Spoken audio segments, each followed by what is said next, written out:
스마트폰 사용자가 국내 이동통신 가입자의 절반을 넘어섰습니다.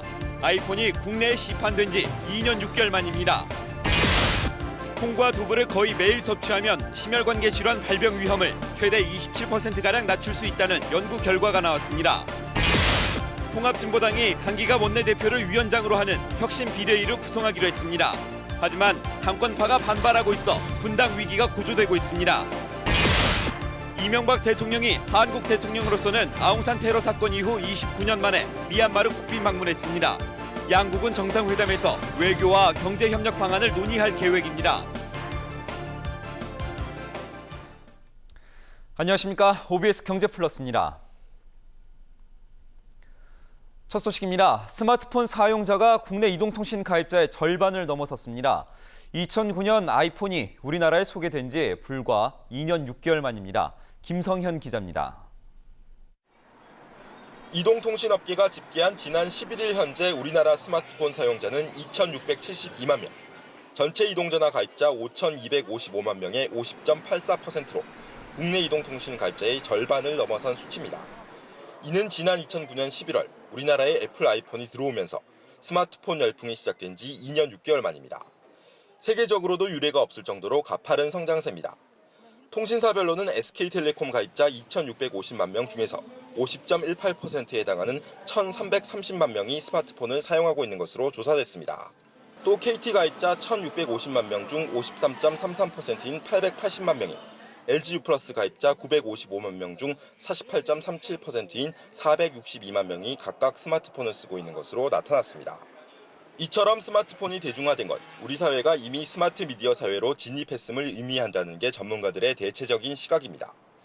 스마트폰은 단순한 통화 기능에서 벗어나 쇼핑, 오락 등 일상생활의 공간이 됐고, 사회 구성원을 연결해주는 소셜 네트워크, 사회관계망 역할을 톡톡히 하고 있습니다. 또 스마트폰이 융복합 서비스의 결정체인 만큼 금융과 자동차를 비롯한 다른 산업 전반과 연계한 동반 성장도 이끌어가고 있습니다.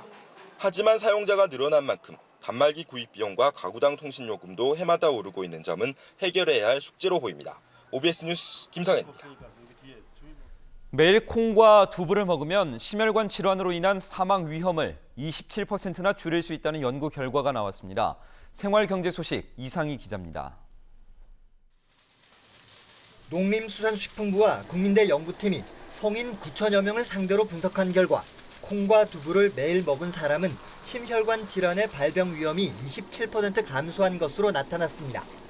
연구진은 콩에 함유된 이소플라본과 불포화 지방산, 그리고 섬유소와 비타민 등이 지질 대사를 개선하고 항산화와 항염증 효과를 나타내 이 같은 결과를 가져왔다고 설명했습니다.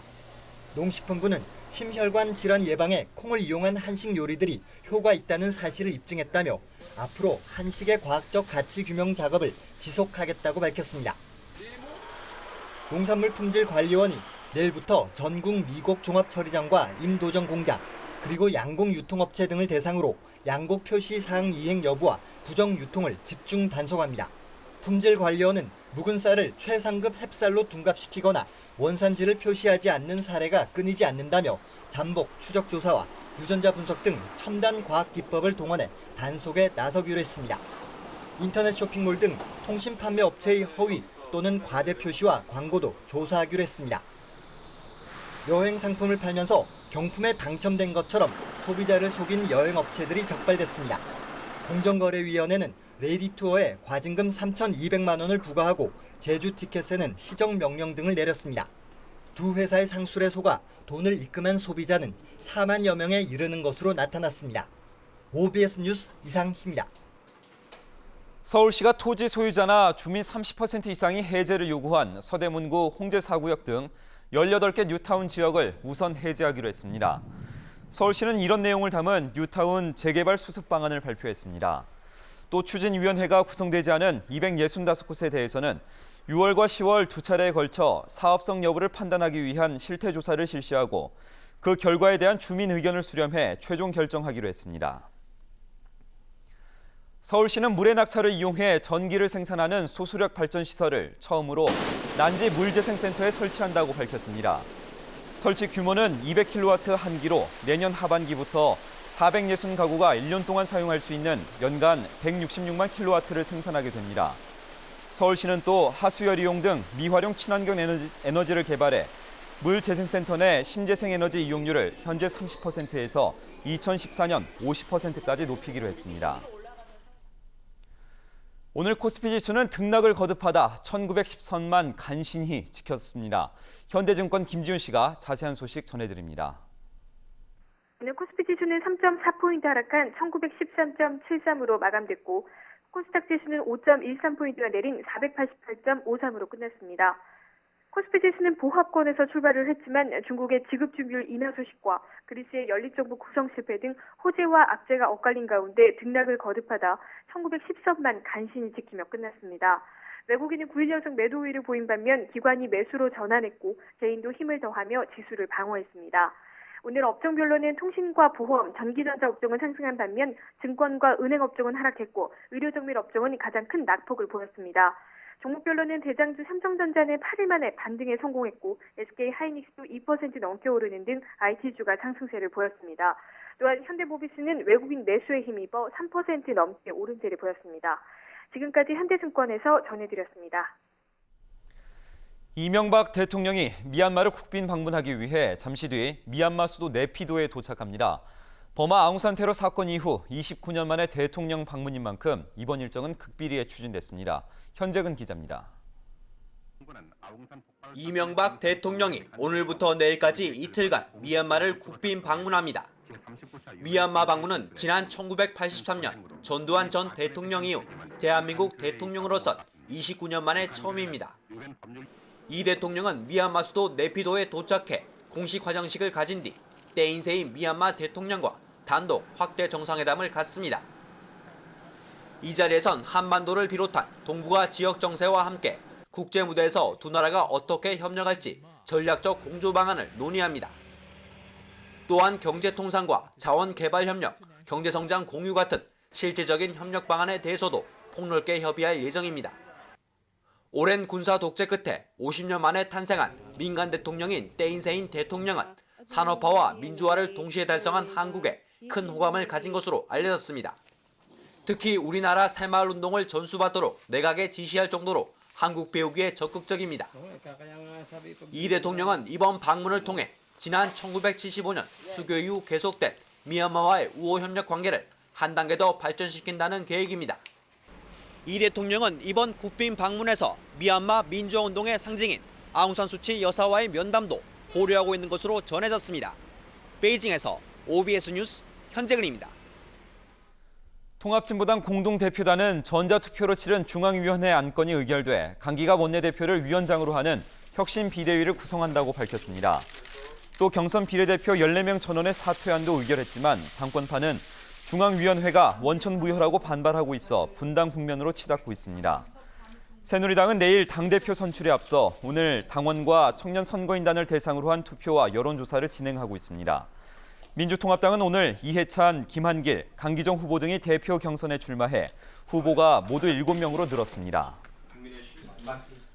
저축은행 합동수사단은 미래저축은행 김찬경 회장의 차명재산 보유 의혹을 받고 있는 소모 변호사를 피내사자 신분으로 소환해 조사하고 있습니다. 소 변호사는 김 회장이 실제 소유주로 알려진 충남 아산의 골프장과 리조트의 명의상 대표로 알려졌습니다. 합동수사단은 김 회장의 1,000억 원대 불법 대출 과정에 소 변호사가 개입한 혐의를 추궁하고 있는 것으로 전해졌습니다. 서울중앙지검 특별수사팀은 지난 2010년 7월 검찰의 총리실 압수수색 이틀 전 당시 공직윤리지원관실 장진수 주무관이 들고 있던 대포폰은 KT 서유열 사장이 만들어준 것이라는 증거를 확보했습니다. 검찰은 대포폰을 넘겨받은 최종석 전 청와대 고용노사 비서관실 행정관이 증거인멸이 발각되지 않도록 하기 위해 장 전 주무관에게 대포폰을 넘긴 뒤 컴퓨터 하드디스크 파괴를 지시했다고 밝혔습니다. 고 노무현 전 대통령의 차명계좌 발언을 한 조현오 전 경찰청장이 차명계좌로 의심되는 청와대 여직원 2명의 계좌에 모두 20억 원 이상이 입금됐다고 진술한 것으로 전해졌습니다. 조 전 청장은 지난 9일 검찰 조사에서 권양숙 여사 보좌를 담당했던 직원 2명의 계좌에 2004년에서 2005년 20억 원 이상이 입금됐고 노 전 대통령이 퇴임한 2008년 2월 대부분의 돈이 인출됐다고 주장한 것으로 알려졌습니다. 서울 지하철 9호선 운영을 둘러싼 서울시와 민자 사업자 간 갈등 끝이 안 보이는데요. 주요 쟁점이 무엇인지 정철규 기자가 정리했습니다. 가장 큰 쟁점은 요금 인상 권한이 누구에게 있느냐입니다. 지하철 9호선 운영자인 메트로 9호선은 2005년 맺은 실시 협약에 따라 민간 사업자가 요금을 자율로 올릴 수 있다고 주장합니다. 하지만 서울시는 2009년 추가된 필요하다면 협의를 거쳐 요금을 조정할 수 있다는 내용을 밀고 있습니다. 메트로 9호선 측이 요금 인상 보류와 동시에 서울시를 상대로 소송을 댄 이유입니다. 한 손에는 칼을 들고 한 손에는 악수를 청하는 격입니다. 시민에 대한 애인은 안중에도 없는 모렴치한 처사입니다. 협상이 재개돼도 풀어야 할 문제는 또 있습니다. 갈등의 시초가 된 9호선 실시 협약을 재조정하는 부분. 서울시는 MRG, 최소 운임 수입 보장이나 보장 수익률 8.9%를 합리적으로 손보겠다며 원점에서 재검토를 주장합니다. 메트로 9호선 측은 여기서도 법률 소송을 예고했습니다. 이견되는 부분 자체가 어떤 행정명령이나 이제 감독 부분으로 걸리기 때문에 그 부분을 그냥 간과하고 넘어갈 수는 없어요. 지금 변호사가 계속 검토를 하고 있고요. 요금을 얼마나 어떤 방식으로 올리느냐도 난제입니다. 지난해 9호선의 적자는 1,820억 원, 올해는 320억 원이 예상됩니다. 손해를 메꾸려면 500원 인상이 불가피하지만 서울시는 요금표 자체를 다시 짜는 방안을 검토하고 있습니다. 얼마 정도를 올릴 것이냐 부분에 대해서 협상을 하는 것 같고요. 대신 만약에 민자 사업자가 원하는 폭만큼 인상해주지 않는다면 어차피 서울시가 그만큼 재정으로 더 부담을 해야 되겠죠. 사과와 동시에 소송을 건 메트로 9호선. 협상을 멈춘 채 사장 해임을 요구하는 서울시. 팽팽한 갈등 속에 공은 법원으로 넘어갔습니다. OBS 뉴스 정철규입니다. 서울 양천경찰서는 특별활동업체로부터 뇌물을 받거나 국가보조금을 빼돌리는 등 비리를 저질러온 수도권 어린이집 180여 곳을 적발하고 이 중 51살 이모 씨 등 46명을 불구속 입건했습니다. 이 씨 등은 재작년 하반기부터 가짜 서류를 꾸며 실제로는 없는 보육교사와 아동을 등록해 국가보조금을 빼돌리거나 특별활동 관련 업체로부터 뇌물을 받는 등 모두 17억 원을 챙긴 혐의를 받고 있습니다. 경찰의 위치정보 조회 권한을 부여하는 내용의 위치정보 보호와 이용에 관한 법률 개정안이 오늘 공포돼 오는 11월 15일부터 시행됩니다. 대상은 위급한 상황에서 구조받을 본인이 112 신고를 한 경우입니다.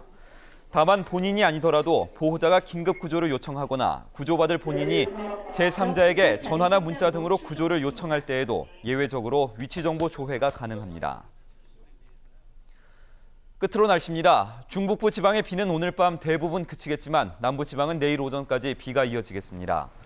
내일은 전국에 구름이 많은 가운데 서해 5도 지역에선 옅은 황사가 나타날 가능성이 있겠습니다.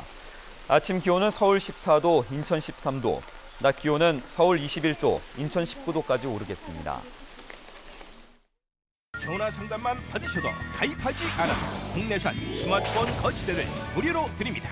아이디어 하우머치에서도 인정한 특허받은 놀라운 적착력. 문지르기만 하면 생수통의 무게도 겉들이 버티는 스마트폰 거치대가 진짜 무료. 지금 전화주세요. 다친 피해자가 합의를 요구하면 실제 합의한 금액대로 교통사고 처리 지원금 보상.